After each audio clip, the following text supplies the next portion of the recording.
What's up, y'all? Hey, everybody. It's Matt here in Real Vision Studios in the heart of Real Vision Properties here on Reservoir Avenue in Cranston. What other real estate brokerage do you guys know of that has a full-on podcast studio offering revenue share to all of their agents, offering stock option plans to all of their agents, helping agents make money in a significant way in addition to having great splits, low caps, all the things that realtors are looking for. And we're here doing positive outreach to the community today, talking to my boy, my friend, a guy that I've seen kind of really come up as over the past few years since I met him, Jerry Price with Affirmed Futures, and just wanted to interview this guy today because he's doing great things in the community. So we've always been part about the give back, and that's how you and I connected, right? Of course, it is how we connected. And thank you for having me here today. We actually met at a Play for Peace kind of tournament that I was playing in, a 3-on-3 tournament. And one of my teammates was like, hey, I heard you were interested in real estate. I got a guy over there who's doing really good. So he pointed me your way. You had to stand there. And I introduced myself to you and your wife, and we've kind of been conversating, and I've been learning from you since then. You and what's the kid from Cranston? Aries. You and Aries were giving work to Sebastian Thomas that day. Yeah. You guys gave the work. I was like, oh, Aries, it looks like the best player in the state. And then somebody's like, Sebastian Thomas is out there.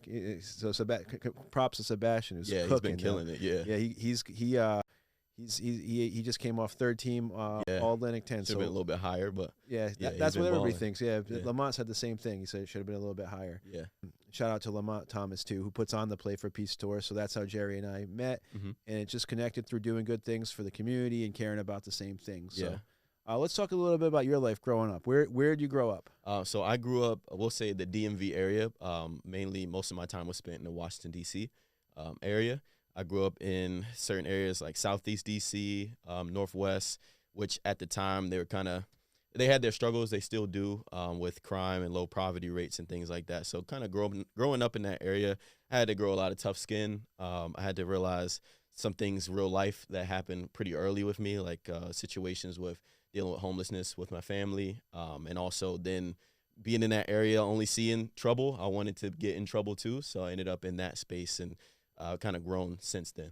Yeah, so knowing you now, it's hard to imagine you as a kid getting in trouble, but knowing your story. So when do you think, like, what was the breaking point for you? Like, what, like, not to say good kid or bad kid, but where was the point where maybe you kind of made the light switched over and you said, I don't want to go down this path, I'm going to go down the other path? So I would say it was after, so I spent a little bit of time in foster care, and then my grandparents saw that and were like, nope, we got to get him out. Like, we'll take him under custody. And through the process, I'd say from probably 15 to 18, they had me in their care. So they were doing a lot of teaching of responsibility, and they were kind of making me see that I didn't have to go the way I was thinking that I had to because of my environment. They held me accountable even though I didn't like it. So kind of during that point is where I had a big shift in myself, knowing that, okay, if I choose to do something positive, like, I can actually get to it and achieve it. I don't have to tear things up to build. It's crazy when you think about those kind of environments and you think about it as being like, you know, gangs and things like that, right? And then you think, as being a 43-year-old man, which is my current age, I guess I'm doxing myself or whatever they call it, but you think, okay, it's going to be like other grown men. Like, you think about like the old Italian mob stories and stuff like that. And it's these grown men, these prestigious, and they got white beards, and they're sipping cappuccino in the morning and deciding what they're going to do. But in those environments, correct me if I'm wrong, but it's really not. It's 14, 15, 16, 20-year-old kids are like men in that environment. Yeah, pretty much. You do get direction from some of the older guys, but at the same time, it's mainly who's around you. So whoever grew up on that street with you, that's who you kind of end up blending with and being with. And thankfully, during those times, like, I wasn't, there was a period of time where I was kind of in that mode where it was like, okay, this is my group, this is what we're going to do. It was not a gang or anything like that, but it was more so just like kids being kids, but in a destructive way. So whatever we could get away with, we would try to get away with. And not, obviously there was consequences to that. Which is why I ended up getting in trouble and then having to get removed, and then that whole situation. But honestly, now growing up and seeing the way I am now, it's what I do is I give back on that. I teach kids, hey, all you've seen is destruction, or this is what you've seen, or this is the situation that has happened to you.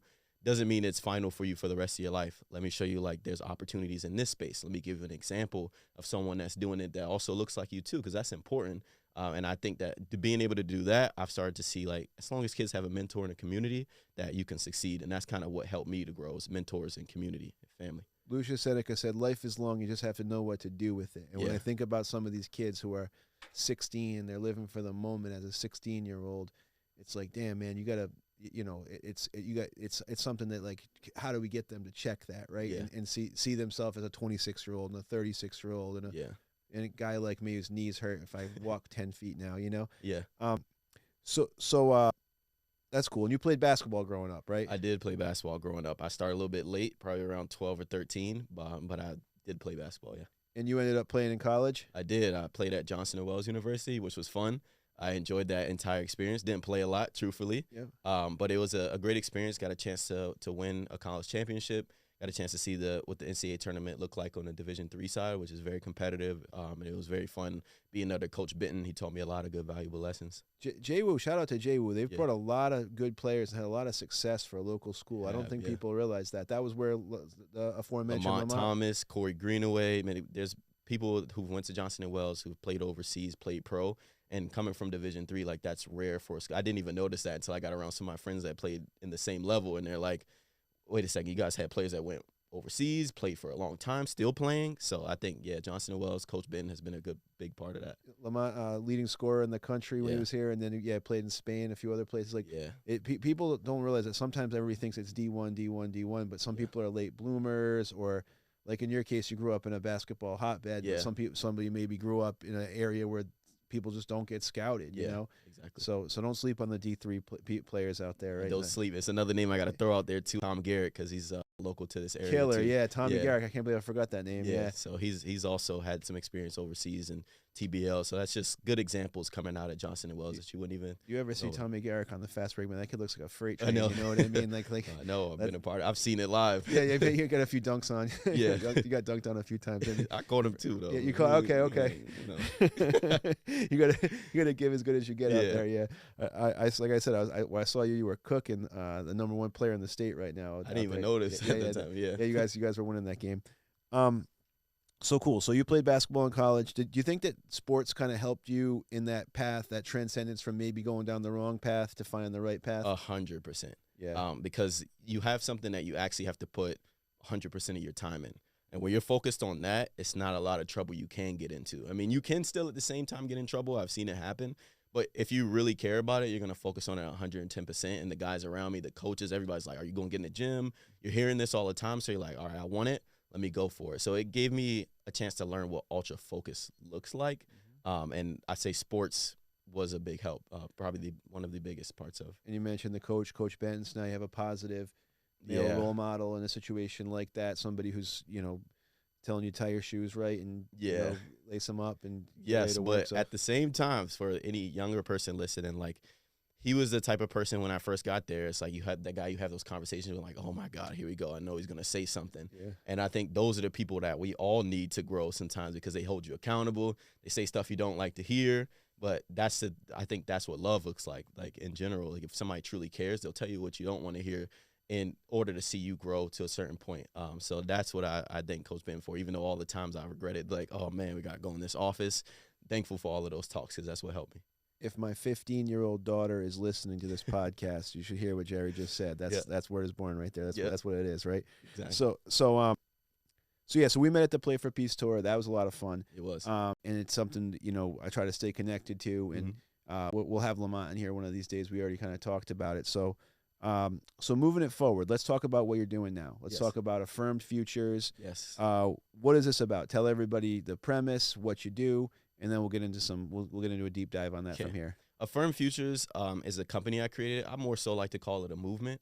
I created this to be able to create some learning tools for kids that transition out. So books, workbooks, card games, more workshops, doing those things to kind of teach a holistic view of life skills in general. So what is a easy way to save money? How do you budget? What is credit? What are some emergency resources in your community if you do need them? Because there are situations with students where you go through a little bit of a struggle, and if you know where the resources are, you can succeed.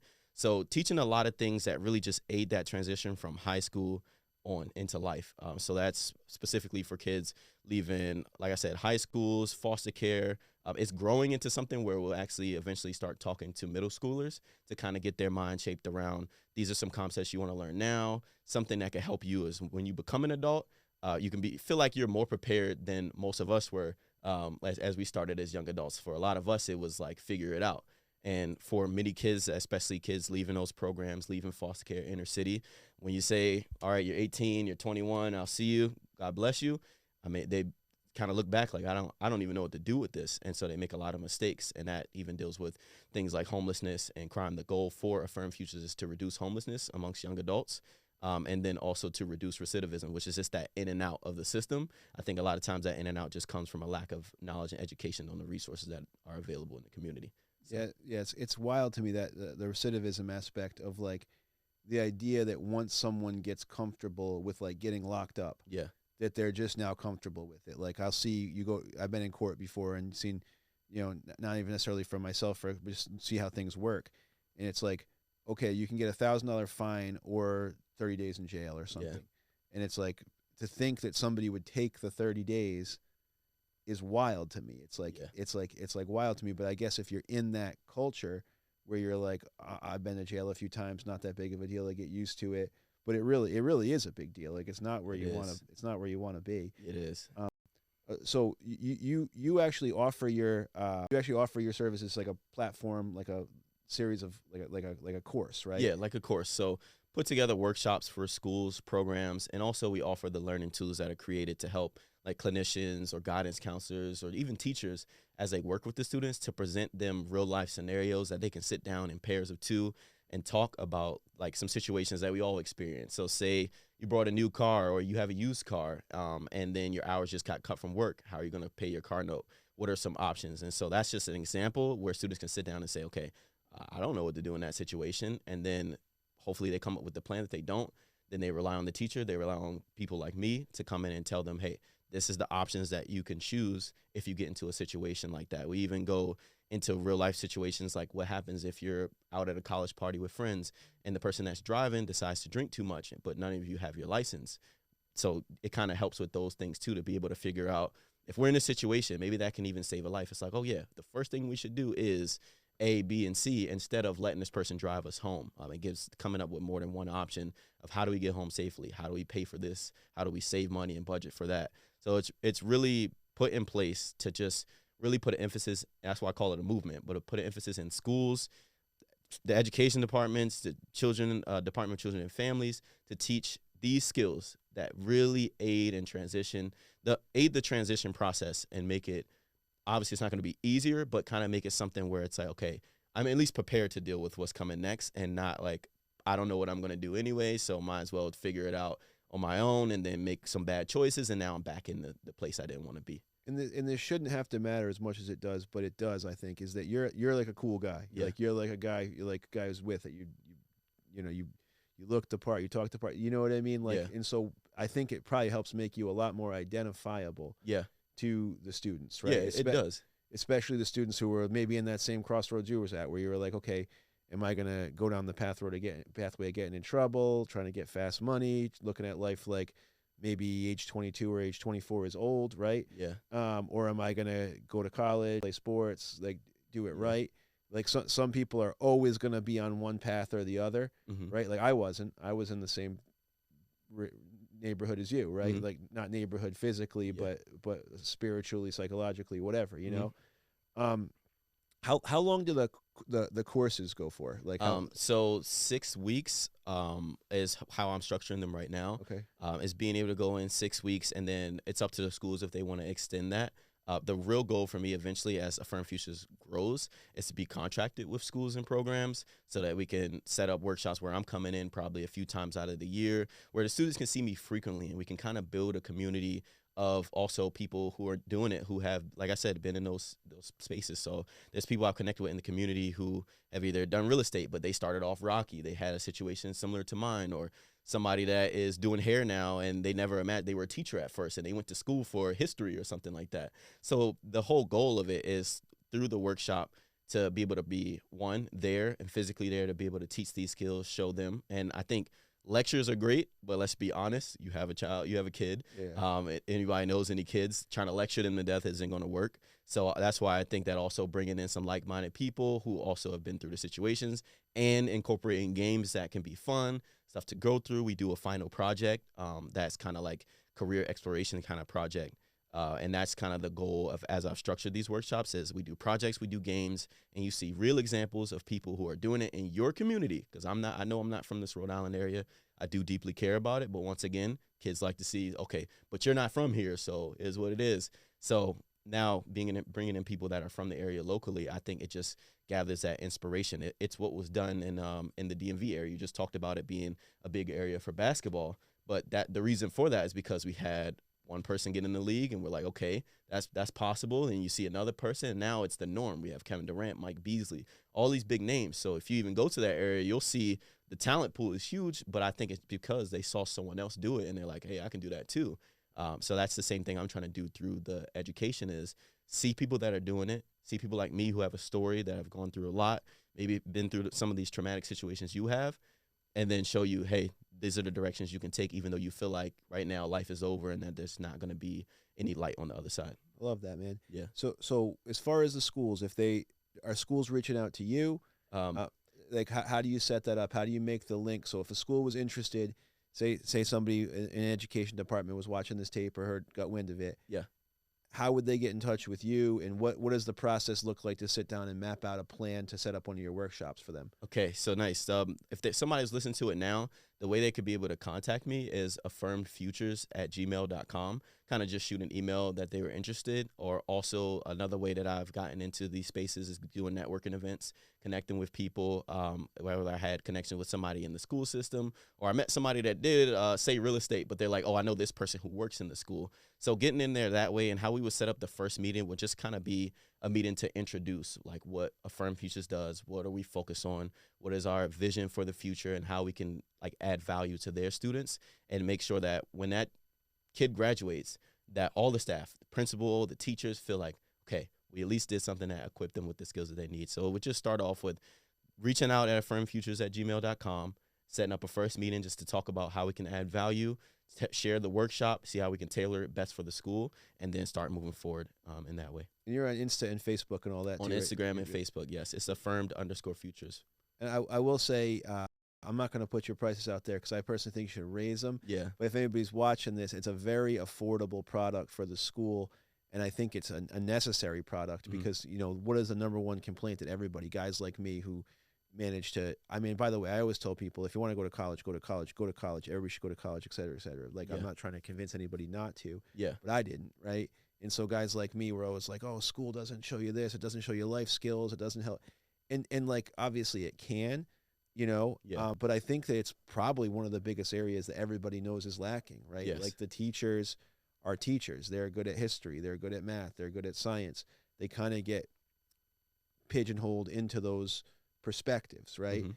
And where do the life skills come in? A lot of times the life skills come in through life, and that's what's lacking, and that's what people really need to get out of that, kind of entrapped mindset of being a 16, 17-year-old kid who's not sure if you're going to, go that, route, like you said, getting arrested, locked up, getting let out, like it's no big deal, just, knocking it down, like, I just sit down for a little while, and all those kind of terms that come out that sound cool when you're little and you're not thinking about life being long and everything you can do and everywhere you can go and the kind of money you can make and the families the family that you can have and all those things. You're like, oh, I'm 17 and I'm going to be the man on my block or whatever. You know what I mean? Yeah. Like how to get people to look past that. I kean think of a better mission in a lot of these areas, Sure. Yeah. and coming from the DMV, I think that does give you some street cred around here because everybody who's a hooper knows that hoop scene, and everybody who knows about, kind of like urban culture knows that's a scene, that's a vibe out there too. So, It is, yeah. So I just appreciate what you're doing, man. Like, as a friend, as somebody who has a chance to sit down with you periodically and kind of just help see you come up on the rise, just like so many people did for me. Yeah. When I was around your age. How old are you now? I'm 26, actually. 26. Yeah. So I started in real estate when I was 27. Yeah. My first baby was born. That's when we started. So I just love seeing people do well. I think you're doing fantastic. Thank you. I really thank you for coming and sitting down with me today. Of course. And one more time, how can anybody get in touch with you? Any of the school departments in particular looking to set something up? Yes, Affirmed Futures at gmail.com. And the name of the book that I talk about and discuss is the Guide to Independence. And that's Guide to Independence, New Beginnings. And you can find that on Amazon if you were wondering. Young author, Guide to Independence, New Beginnings. I picked up a copy. It's a very good, simple, but well-written textbook just about how to gain life skills, financial savvy, things like that. I've read through some of it, and I think you did a great job writing that book. And congrats, man! You achieved one of my life goals. You're a published author already at age 26. I appreciate it, and thank you so much, Matt, for all your help across this time too. You're welcome, brother.